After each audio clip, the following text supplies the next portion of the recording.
ज्योतिष की श्रृंखला में आगे बढ़ते हुए आज हम पंचम भाव का विचार, अर्थात सबसे पहले हमें यह देखना होता है कि हम किस चीज के बारे में हमें जानना है। अर्थात हम विवाह के बारे में विचार कर रहे हैं, या शिक्षा के बारे में विचार कर रहे हैं, या किसी कर्म, व्यवसाय, नौकरी आदि का बारे में विचार कर रहे हैं। तो आपके सामने यह एक कुंडली है कर्क लग्न की। इस कुंडली में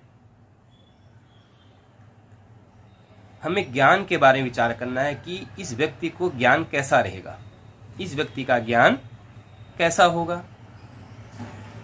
तो ज्ञान के बारे में जानने के लिए हमको सबसे पहले यह देखना अनिवार्य है कि ज्ञान का विचार किस भाव से किया जाता है। कुंडली में 12 भाव होते हैं, आप जानते ही हैं।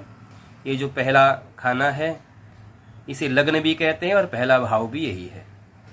यह पहला भाव है, ये दूसरा भाव, ये तीसरा भाव कहा जाता है, ये चौथा भाव होता है, ये पांचवां भाव होता है, ये छठा भाव होता है, ये सातवां भाव होता है और यह 8वां भाव होता है। इसे 9 भाव कहते हैं। ये 10वां भाव है, यह 11 भाव है, यह 12 भाव है।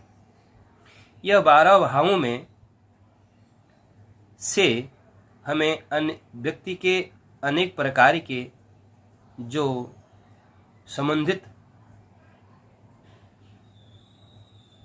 व्यवसाय से संबंधित हो, या विवाह से संबंधित हो, या शिक्षा से संबंधित हो, या अन्य किसी भी प्रकार की जो समस्याएं हैं या जिनके बारे में जानना हो, उनका विचार हम यहाँ से करते हैं।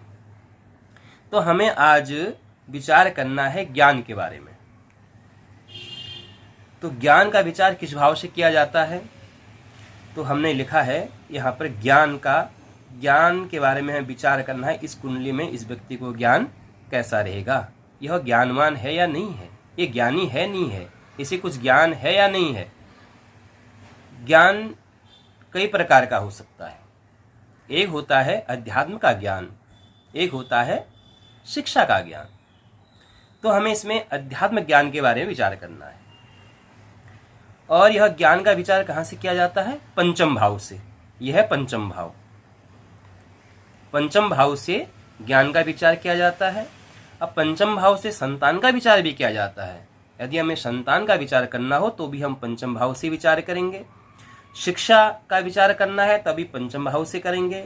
शिक्षा, विद्या, बुद्धि का विचार भी पंचम भाव से ही किया जाता है। इसके अलावा प्रेम से संबंधित विचार करना है तो पंचम भाव से किया जाता है। मंत्री पद आदि का विचार करना है तो भी पंचम भाव से किया जाता है। आदि आदि का विचार जो है पंचम भाव से होता है। लेकिन आज हम ज्ञान का विचार कर रहे हैं कि इस व्यक्ति को ज्ञान कैसा रहेगा। तो हमें ज्ञान का विचार पंचम भाव से करना है। और पंचम भाव जो उस भाव का कारक है उसके बारे में विचार करना है।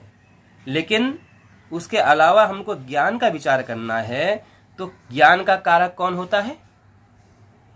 विज्ञान किससे प्राप्त होता है? ज्ञान हमें गुरु से प्राप्त होता है। तो यहाँ पर ज्ञान का कारक कौन होगा?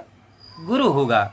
यदि हम यहाँ विद्या और बुद्धि का विचार करेंगे तो शिक्षा का विचार करेंगे, पढ़ाई लिखाई का विचार करेंगे और एजुकेशन का विचार करेंगे तो फिर वहाँ का कारक कौन होगा?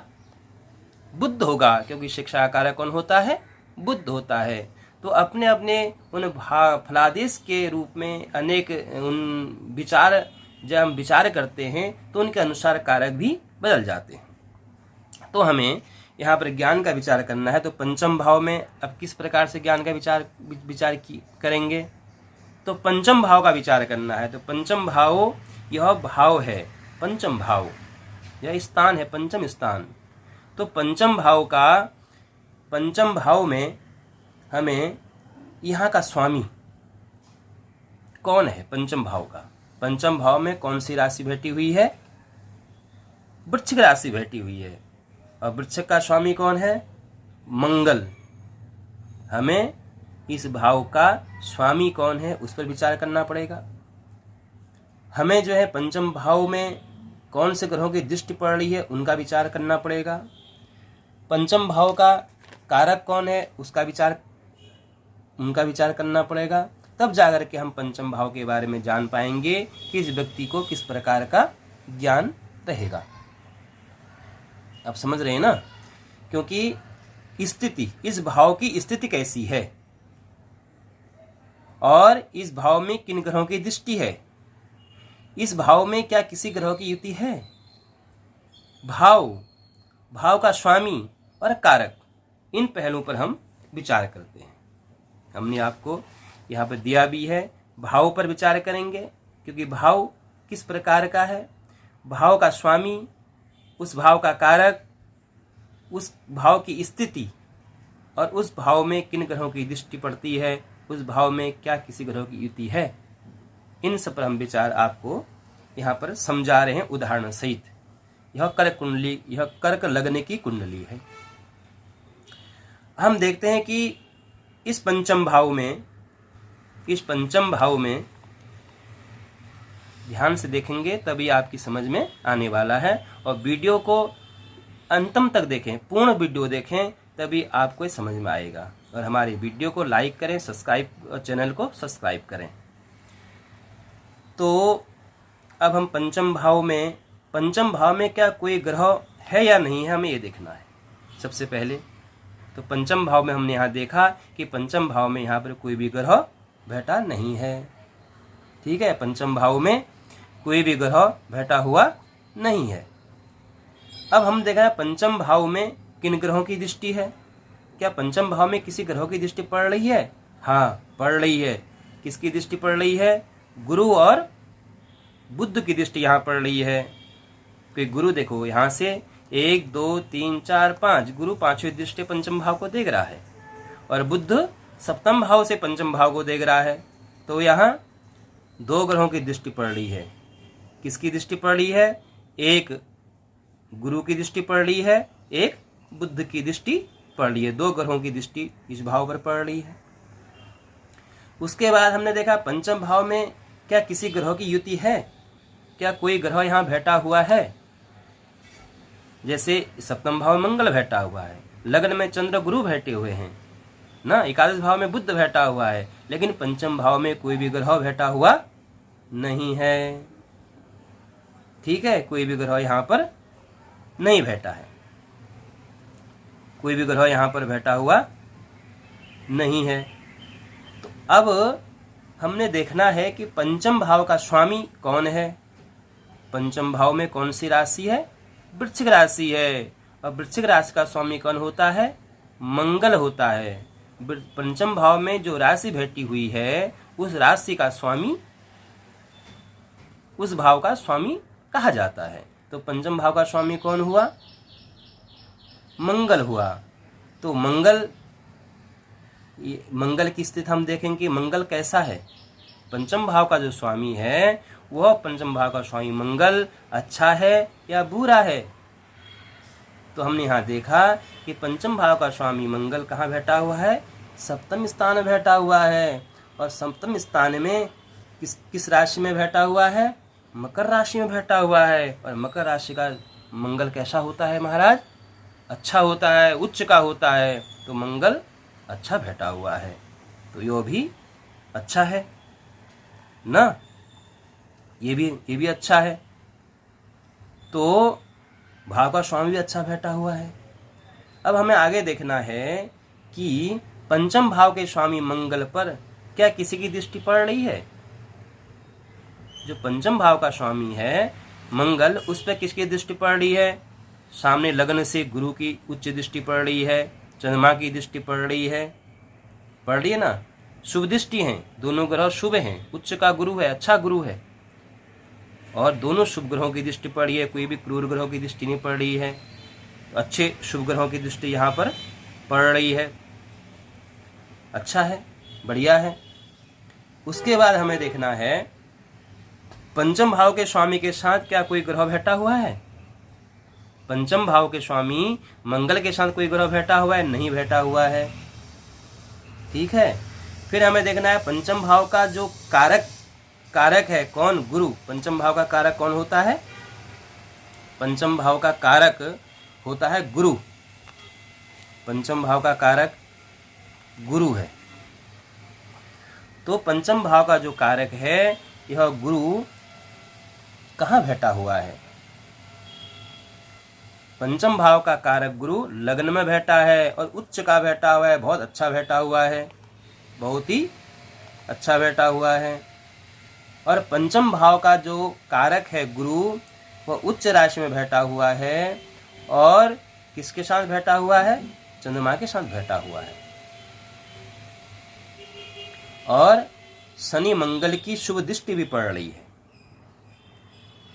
शनि मंगल की शुभ दृष्टि, सप्तम भाव में मंगल बैठा हुआ है, मंगल उच्च का है तो उच्च का मंगल अच्छा मंगल है, अच्छे मंगल की शुभ मंगल की दृष्टि वहां पड़ रही है और सप्तम दृष्टि पड़ रही है ना मंगल की।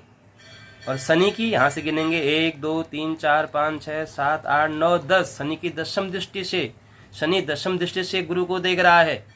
और यहाँ पर तुला का उच्च का शनि बैठा है, उच्च का शनि से गुरु की दृष्टि पड़ रही है, तो अच्छे ग्रहों की दृष्टि पड़ रही है, शुभ ग्रहों की दृष्टि पड़ रही है ना, ये भी अच्छा है। उसके बाद पंचम भाव का जो कारक गुरु पर उच्च ग्रहों के शनि मंगल की शुभ दृष्टि पड़ रही है और पंचम भाव का कारक के साथ चंद्र की युति भी है। चंद्र स्वराशि का लग्न में बैठा हुआ है, शुभ है, बहुत अच्छा है। कर्क राशि का चंद्रमा स्वराशि का लग्न में बैठा हुआ है और पंचम भाव का कारक के साथ चंद्र की युति शुभ है। तो इस प्रकार से हमें पंचम भाव के स्वामी और कारक और पंचम भाव में दृष्टि, इस प्रकार से हम फलादेश करते हैं उस भाव कितने अशुभ प्रभाव पंचम भाव में पड़ रहा है या पंचम भाव के स्वामी पर पड़ रहा है या पंचम भाव के कारक पर पड़ रहा है या शुभ प्रभाव पड़ रहा है। इस प्रकार से हम उस भाव का फलादेश करते हैं, उस भाव का रिजल्ट को निकाला जाता है। तो हमने यहाँ पर देखा कि यहाँ पर पंचम भाव में बहुत अच्छा हमें रिजल्ट प्राप्त हुआ, कोई भी हमें बुरा रिजल्ट बिल्कुल भी प्राप्त नहीं हुआ है। हमें पंचम भाव का कारक भी, उस पर दृष्टि भी और उसके स्वामी की दृष्टि भी, वो भी अच्छे भाव में बैठे हुए हैं, उन पर अच्छी दृष्टि, शुभ ग्रहों की दृष्टि पड़ रही है। तो इस प्रकार से यहाँ पर हम कह सकते हैं कि इस कुंडली में इस व्यक्ति का बहुत अच्छा ज्ञान उसे प्राप्त होगा, उसे आध्यात्मिक ज्ञान अच्छा होगा। इस तरह से हम इस भाव का विचार करते हैं। इसी प्रकार से यदि हमें शिक्षा पर विचार करना होता तो हम यहाँ पर जो है कारक, गुरु की जगह कारक को बुध लेते और उसके अनुसार जो है रिजल्ट निकालते। तो पंचम भाव का विचार, पंचम भाव से जिन चाहे संतान, विद्या, बुद्धि या फिर शिक्षा, एजुकेशन या मंत्री पद आदि का हम विचार करते हैं, तो इसी प्रकार से पंचम भाव से उस भाव का विचार करना चाहिए और आपको अच्छा रिजल्ट उसका प्राप्त होगा। यदि ये ग्रह अच्छे हैं, शुभ हैं, तो अच्छा रिजल्ट प्राप्त होगा। यदि वो ग्रह खराब हैं, बुरे भाव में गए हैं, अशुभ दृष्टि पड़ रही है, नीच के हैं, तो उसका रिजल्ट आपको सही नहीं प्राप्त होगा। इसी प्रकार से अन्य भावों का विचार भी किया जाता है। जैसे ये सप्तम का भाव है, यदि सप्तम भाव से हमें विचार करना होता है तो सप्तम भाव से विशेषकर हम विवाह का विचार यदि हम करते हैं तो विवाह का विचार सप्तम भाव से किया जाता है। तो यहाँ का कारक, सप्तम भाव का कारक कौन होगा? शुक्र होगा। तो सप्तम भाव के स्वामी यहाँ पर कौन है? शनि है, क्योंकि यहाँ मकर राशि है। तो इस प्रकार से हम सप्तम भाव का विचार करेंगे और इसी प्रकार से हम उसका रिजल्ट निकालेंगे कि सप्तम भाव उसका दाम्पत्य जीवन के लिए किस प्रकार से रहेगा, शुभ रहेगा, अशुभ रहेगा, कैसा उनका दाम्पत्य जीवन रहने वाला है। ये हम विचार जो हैं यहाँ से किया जाता है। तो आज हम इतना ही बोलेंगे। अगले वीडियो में हम आपको फिर अगले टॉपिक पर विचार करेंगे। यदि आपको हमारी वीडियो अच्छी लगती हैं तो हमारी वीडियो को शेयर करें और लाइक करें, हमारे चैनल को सब्सक्राइब करें। धन्यवाद।